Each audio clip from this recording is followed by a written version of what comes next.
Shine परिवार के आप सभी कस्टमर, सभी एसोसिएट, आप सभी को Rashid Naseem, chairman shine group का प्यार भरा नमस्कार। साथियों, आप लोग भी सोच रहे होंगे पिछले 2-3 दिनों से मैं लगातार इस दो कौड़ी के दलाल के चक्कर में ऐसा लगा हुआ हूं कि सुबह दोपहर शाम कस्टमर के हक की बात छोड़ करके मैं इसी की बात कर रहा हूं। तो क्षमा के साथ मैं कहना चाहूंगा कि ये बहुत ज़रूरी हो गया मेरे लिए, क्योंकि जब कोई बीमारी लगातार आपका पीछा ना छोड़ रही हो, तरह तरह की दवा खाने के बाद उसका पीछा ना छोड़ रही हो बीमारी, तो सबसे पहले उस बीमारी के जड़ का इलाज करना चाहिए कि आखिर बीमारी हो क्यों रही, कहाँ से हो रही है, और उसके जो इलाज है ना, उस चीज़ का इलाज करना चाहिए। तो लाख कोशिशों के बाद 4 सालों में कभी एसोसिएट के आगे मैं गिड़गिड़ाया कि भाई लाइबिलिटी खत्म कर दो कस्टमर, कभी कस्टमर सामने में गिड़गिड़ाया कि भाई कंपनी आपका पैसा देना चाहती है, हमारी बात तो सुनो, कोर्ट में फरियाद करी, बहुत कुछ करके देख लिया गया, और आज समझ में यह आ रहा है कि हम लाख कोशिश करते रहते ये लाइबिलिटी कभी नहीं उतर पाती, क्योंकि बीच में इन जैसे दो कौड़ी के दलालों हरामखोरों ने जो अपना चक्र चला रखा था कि एसोसिएट से कस्टमर के खिलाफ, कस्टमर से एसोसिएट के खिलाफ एफआईआर, कंप्लेन, ये वो हेन तेन। तो जहां पर ऐसा फाइनेंशियल मैटर हो वहां पर कहां कोई होने देना चाहेगा आप लाइबिलिटी उतरे। आश्चर्य की बात है कि जब 2022 में कंपनी ने पूरी तरीके से कोर्ट के अंदर लिख के दे दिया था और कोर्ट ने मान लिया था और कोर्ट फैसला देने जा रही थी, उस बीच में ये दो कौड़ी का झिंगुर जैसा जो है इंसान, जिसकी शक्ल न सूरत, बंदर वाली अकल, ये कूद पड़ता है इलाहाबाद हाई कोर्ट में। और ऐसे लोगों की रीटों पर, जो खुद के एक नंबर के पक्के बेईमान लोग, जिनका खुद का कोई वजूद नहीं, उनकी रीटों पर ये कूद पड़ता है और अनाप शनाप आरोप लगाकर कंपनी के ऊपर, जिसकी कोई सत्यता आज तक साबित नहीं हुई, उन आरोपों पर कंपनी का रास्ता रोकता है और कस्टमर को एक बार फिर परेशानी में डालता है।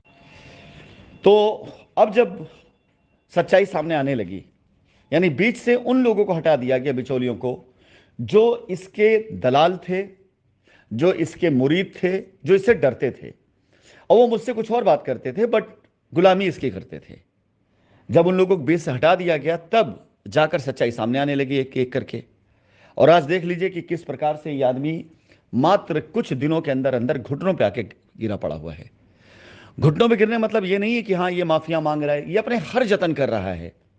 आप लोगों को बताया नहीं गया, कुछ समय पहले इसने अपने ही एक साथी के जरिए, जो शाइन परिवार में एक रिप्यूटेड जगह पर थे और एक प्रेसिडेंट की हैसियत से थे, उनके जरिए इसने एक प्रपोजल भिजवाया और उस प्रेसिडेंट का कैरियर खा गया ये। वो प्रपोजल हमारे पास आया जिस दिन पैराडाइज गार्डन पर काम होना था कि हम सारी जिम्मेदारी उठाएंगे, हम सारा सब कुछ देखेंगे, कंपनी हमारी ये बात मान ले, वो बात मान ले। और उस प्रपोजल को उन प्रेसिडेंट साहब ने हम लोगों को भेज करके गलती ये कर दी कि बगैर पूछे भेज दिया और कैरियर उनका खत्म हो गया आज की तारीख में। इसके बाद इसने धीरे धीरे प्रयास ये करना शुरू किया कि किसी तरह से काम ना हो और लोग इसके दरवाजे पे खड़े रहें। हुआ नहीं, हुआ जस्ट उल्टा। और अब मैं आप लोगों को दिखाना चाहूंगा कि देखिए किस प्रकार से वो लोग जो डरते थे इससे, वो लोग जरा आंख फाड़ करके देखें। चंद बच्चों ने मात्र चंद मिनट के अंदर अंदर इनको इनकी औकात दिखा दी। मैंने इनके इस मैसेज को, मैं इसकी तस्दीक उस समय तक नहीं कर पाया था, लेकिन आप में से कई लोगों ने मुझे ट्रू कॉलर का स्क्रीनशॉट भेजा कि ये नंबर इसी का है। तो कई लोगों ने जब तस्दीक करी, तब मैंने जा करके इस पोस्ट को अपनी फेसबुक वॉल पे डाला, जहां पर आप देख सकते हैं कि उन बच्चों का स्टेटमेंट जो पीड़ित रहे इससे या नहीं रहे, लेकिन उनको समझ में आ गई है कि ये दलाल किस्म का आदमी का इलाज होना ज़रूरी है। और अगर ये दलाल अपने अंजाम को पहुंच गया, अगर ये दलाल पूरी तरीके से इस पूरी लड़ाई से, अगर ये आउट ऑफ सीन होने के साथ साथ कानून के दायरे में आ गया, कानून की नज़र में आ गया, तो शाइन सिटी की लाइबिलिटी तो आपकी उतर जाएगी, इसमें कोई दो राय नहीं। लेकिन आप कानून की, समाज की और देश की रक्षा करेंगे। इसलिए मैं आप सभी लोगों को एक चीज़ कहना चाहूँगा, ध्यान दीजिएगा। अगर इस आदमी ने अपने अप्रोचेस से लोगों को मोटिवेट किया एफआईआर करने के लिए, इसके जरिए अगर 100, 150, 200 एफआईआर भी हुई, तो जिस पुलिस स्टेशन में एफआईआर हुई, उस पुलिस स्टेशन में अपराध का दायरा ग्राफ बढ़ा।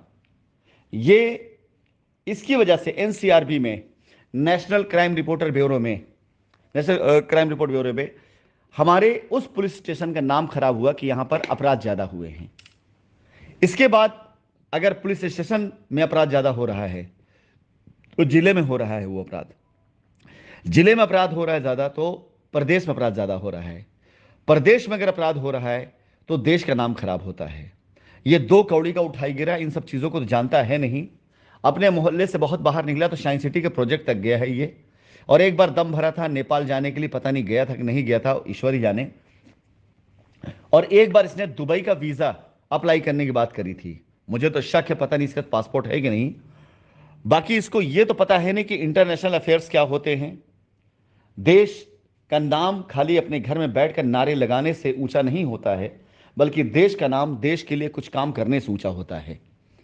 देश को टैक्स पे किया जाता है तब देश का नाम ऊंचा होता है, तब देश सेवा होती है।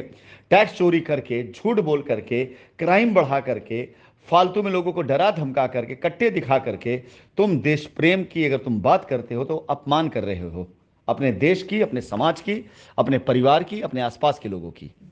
खैर, आफ्टर ऑल इस व्यक्ति ने जिस प्रकार से कर्म किए हैं उससे आज जो भी चीजें हुई, अगर इससे निजात दिला दिया जाए और कस्टमर को उनकी लायबिलिटी मिल जाती है और एक साथ ये रिपोर्ट जाती है कोर्ट कचहरी में सरकार के पास कि 400-500 एफआईआर के बाद भी एक कंपनी वापस लौट कर आई, उसने सारी एफआईआर भी खत्म करी, समझौता किया। और जब किसी केस में समझौता होता है तो उस केस की, उस अदालत की, उस प्रदेश की, उस देश का मान सम्मान बढ़ता है। अगर आपसी समझौते से कोई मामला निपटता है कहीं कोई क्राइम का, जहां पर समझौते का रास्ता खुला हो, तो इसकी वजह से देश का भी मान बढ़ता है कि इनके देश में अगर आपस में विवाद होता है तो लोग मिल करके ही सेटल कर लेते हैं। यहां पर कानून का दुरुपयोग या उपयोग नहीं किया जाता है।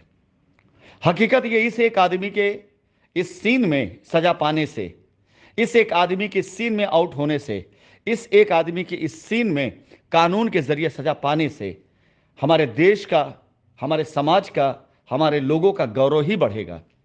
यह रीजन है जो मैं पिछले 3-4 दिनों से लगा हूं कि अगर इस व्यक्ति को कानून के जरिए सजा मिल जाती है और इसका चेहरे से नकाब खिंच जाता है तो यह कानून की सेवा होगी। 400-500 लोग अगर अपनी एफआईआर कंपनी में सेटल करके इस व्यक्ति के खिलाफ खड़े होते हैं तो जो मैसेज जाएगा समाज को, यह जाएगा कि इस व्यक्ति ने 4 सालों तक गलत तरीके से, गलत रास्ते पर लोगों को चलाया था, लेकिन लोगों ने समझा और आपसी समझौते के बाद ऐसे अपराधी को जेल के पीछे भेज करके कानून का मान और सम्मान बढ़ाया है। तो साथियों, ये मैसेजेस आप देख लें। इस दो कौड़ी को उठाई गिरे के खिलाफ में जो जनमत इकट्ठा हो रहा है उसमें उन लोगों की भी आंखें खुलनी चाहिए जो अपनी आंखों को खुला रख के भी बंद किए बैठे हुए हैं, जो दावे तो करते हैं जय साइंस सिटी का और ये कहते हैं कि मेरी रग रग में साइंस सिटी दौड़ रही है, लेकिन जो इस जौ से दो कौड़ी को उठाई गिरे से डरते हैं, उन्हें इन बच्चों से सीख लेनी चाहिए।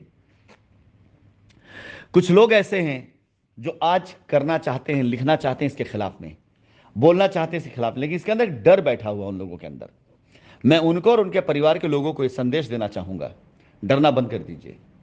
क्योंकि यही डर है जो आज डरा करके आपको तो बचा लेगा, लेकिन विश्वास जाने कि जब आप बूढ़े हो जाएंगे, आपके हाथ में ताकत नहीं रह जाएगी या आप इस दुनिया में नहीं रहेंगे, तो इस पापी से भी बड़े पापी आएंगे और जो आपके बच्चों को डराएंगे।